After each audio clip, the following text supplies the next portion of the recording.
Hey Titans fans, how we doing? Earlier this week, I broke down one of my favorite additions to the football staff, and that was new defensive coordinator Denard Wilson.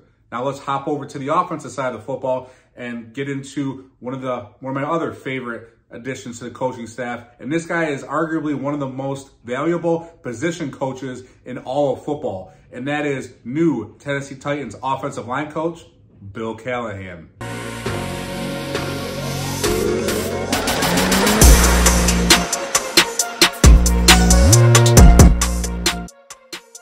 Hey, how we doing, everybody? Titan Uprising here. Thanks for tuning in.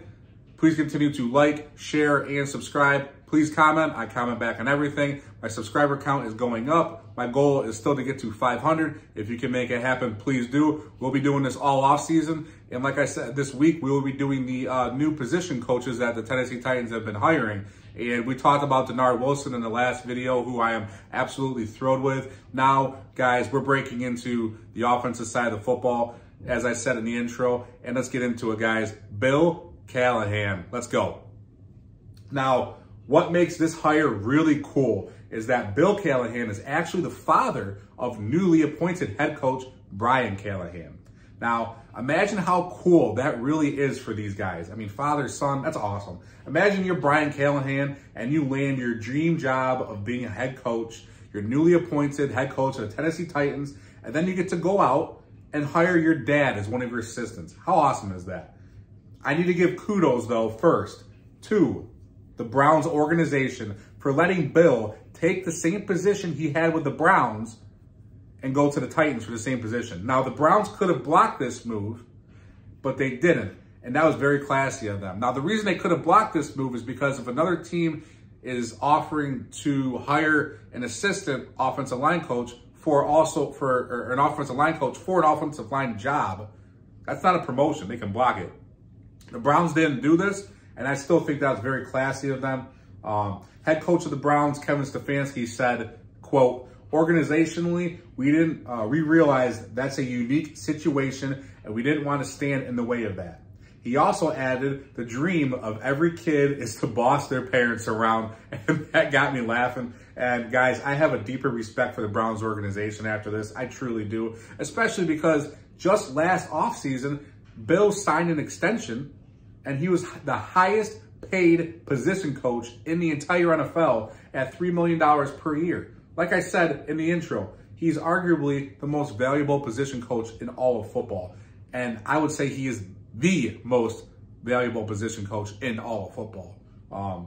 Once again, very classy Cleveland. Kudos to you. Now, I just had to imagine that in Brian's interview, he mentioned the possibility of getting his dad to come to Tennessee and help coach one of the worst offensive lines in the NFL, if not the worst line in the NFL. We had a plan, guys. We're watching it unfold, and I love it. You got to imagine Brian gets in this interview. He's like, "I have an idea for defensive coordinator. I have an idea for the offensive line coach. I know that your guys' offensive line sucked, and I can fix it. Let me get my old man over here, and let's get to work on this, and let's turn this team around and make this offense a prolific one." He had to sell himself, and guess what? Watching these staff hires, I see how he did it. He'd sell me in an interview. You tell me you can bring your old man over to help fix this offensive line? Sign me up, guys. Now, not only is this just a feel-good story, right? Father, son, we get it. But Bill has a great resume of coaching, and he was a head coach before. He started off at Illinois as an assistant from 1980 to 1986. Then he became the offensive line coach at Northern Arizona from 1987 to 1988. Then he spent the 1989 season as Southern Illinois offensive coordinator, and then he was Wisconsin's offensive line coach from 1990 to 1994. He became the Philadelphia Eagles offensive line coach from 1995 to 1997, and then he became the Oakland Raiders offensive line coach from 1998 to 2001.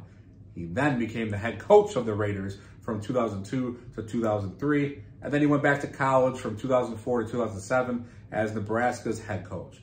From 2008 to 2011, he went back to the NFL, and he stayed in the NFL from there on out. And he was the Jets' assistant head coach and offensive line coach from 2012 to 2014. he was the Dallas Cowboys offensive coordinator and offensive line coach. From 2015 to 2016, he was the Washington Redskins offensive line coach. And then from 2017 to 2019, he was the Redskins assistant head coach and offensive line coach. And then towards the end of the 2019 season, he was the interim coach towards the end, like I said. From 2020 to 2023, he was with the Browns as their offensive line coach. And now he lands in Tennessee. Quite the resume there and lots of coaching experience that he can use to guide his son. Remember, his son Brian, this is his first time as a head coach. He's young, and who better to lean on than your father, who has coached since 1980. Guys, I almost ran out of breath talking about his coaching resume there. I'm pretty sure I might have messed up a date or two because, man, when I was going through looking all this stuff up, I was like, wow, this guy has been all over. Offensive side of the football the entire way. What a resume. And he's either, he has been a head coach twice, once in college and once in the NFL. He was an interim head coach once and an assistant head coach twice. Guys, that's awesome. It's a lot of experience to lean on there. I'm sure his son's thrilled. I'm sure we're thrilled, obviously, because you have a new, young head coach. You know, hey, can he handle it? Can he deal with the pressure? You know, now his old man's there, and this is awesome. This is just such a, this hire is by far my favorite, not because it's just a feel-good story, but because this guy is talented. And why is he talented? Because he's developed and coached a ton of players who were either all-pro or Pro Bowlers. Check this list out, guys. Guys like Alan Faneca, Nick Mangold, DeBrickashaw Ferguson, Zach Martin, Tyron Smith, Travis Frederick, Brandon Scherf, Joel Bitonio. We all know Jack Conklin went to the Browns as well. Wyatt Teller. Quite the list there. Not to mention all the guys that I did not mention on this list that turned out to be very suitable and capable starters in the NFL that weren't all pro or Pro Bowlers, but they're very serviceable. Imagine if he turns guys around, like NPF, Nicholas Petit-Frere, Dylan Radins, Jalen Duncan. Imagine if he, you know, sprinkles a little magic dust on those guys and they become good players. All these guys were graded very highly coming out of college. You know, from rounds 1 to 3, Duncan slipped. I mean, Jack Conklin's a second-round pick.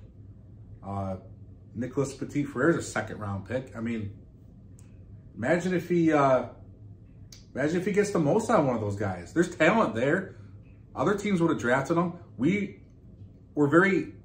showed that we were very incapable of developing anybody on this team in the recent years, especially at the offensive line position. Add them to a proven starter in Peter Skoronski and someone who was very serviceable in Daniel Brunskill last year. We have some pieces there, and with some better coaching, maybe we can turn some of these guys' careers around, gives them a new set of, breath of fresh air.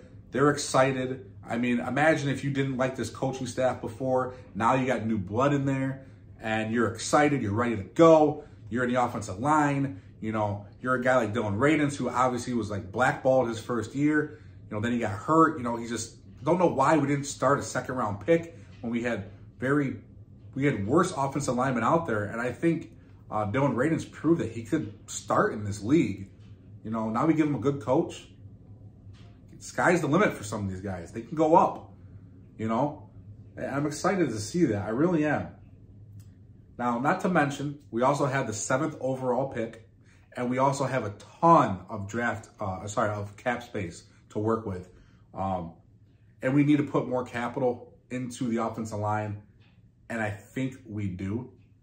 I think we go into free agency for the offensive line. I think we probably draft, hopefully, Joe Alt with our 7th overall pick, unless by chance it's a miracle and Marvin Harrison Jr. is sitting there at 7, because you can't pass that guy up. But Joe Alt's there at 7. Don't do something stupid. Take him. And I have faith in Rand because, you know, guys, it's going to give us a little while, or it's going to take us, maybe me anyways, a little while to get over John Robinson's dumb moves, because we know if a guy was injured or had injury history, we're drafting them. We're dumb enough. We're the Titans, whatever. Now, we're drafting linemen. Rand knows. He knows the Niners, where he came from. Their strength has been the offense and defensive line. Build the trenches.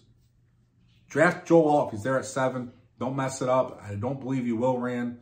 And, you know, we're going to spend, like I said, probably a 7th round pick on offensive linemen. We're going to do spend offseason cap space on offensive linemen. And, you know, like I said, top priority is to fix this offensive line. And who better to do it than one of the best coaches to ever coach offensive line in the entire league, in the history of the NFL. Brian Callahan's father, Bill. Love it, guys. One of my favorite hires. Let me know what you guys think down below. Are you as amped as I am for this? Guys, I think this offensive line is going to turn it around, and it's going to take just one season. Maybe a little optimistic. Let me know what you think down below. And as always, guys, tighten up.